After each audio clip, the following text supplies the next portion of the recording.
Good morning. I am making fermented salsa this morning. And, whoops, oh. Okay, we'll just leave it. Okay, so ingredients. These came out of the freezer. This is jalapeno. I didn't want to buy more when I had some in the freezer. So jalapenos, garlic, onion, tomatoes, and these peppers are mainly for color, and cilantro. Okay, so knowing the ingredients, this is what I do with my salsa. Let's put it that way: tomatoes, garlic, jalapenos, any kind of pepper, really, hot peppers, whatever your taste is. Cilantro, bell peppers, and onion. And I will be right back. Okay, everything is chopped up and ready to go. So here's your bottle, or my bottle, and some kind of weight. I'm using a paper bag or a plastic bag filled with water. A quart of water with 3 tablespoons of salt.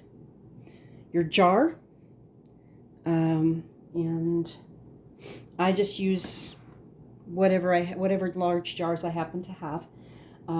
If I use a jar that's too large, quite often the bag will just sink down in which case I will use a piece of an onion or a piece of a cabbage if I have it, although, I don't particularly care for cabbage, but something large and flat that can go in here. And I probably should not have put the cilantro on the top. That is going to float.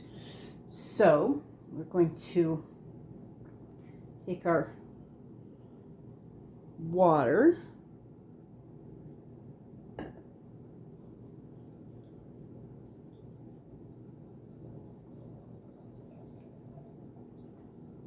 oh my goodness, that's a lot of salt that didn't dissolve. Okay, hold on just a sec.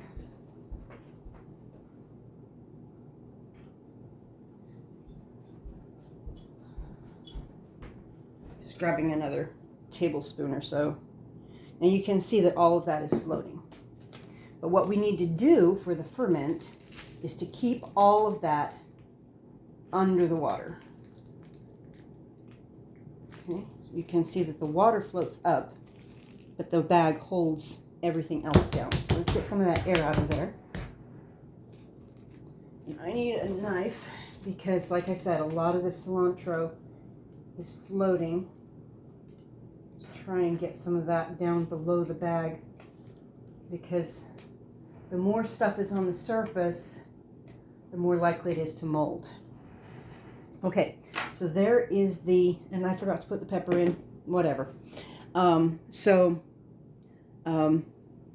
Peppers, tomatoes, bell peppers, onion, cilantro, salt water. That is your ferment. I will set that aside. It will start fermenting. And then in a couple of days, it will go in the refrigerator. I've got one jar that I'm eating right now. So good. This stuff is so good. But anyway, you can alter the recipe depending on your preferences. If you don't care about the bell peppers, if you don't care about the yellow and the orange and the red and blah, blah, blah, you don't have to put those in. Or you can use all bell peppers. You can put in more onion. You can put in less onion. You can forget the cilantro if you prefer that. Whatever you want. The jar should be at least half full, preferably about 2/3 full of the materials. And then you put the water in, put the weight on the top, and set it aside. I will talk with you later.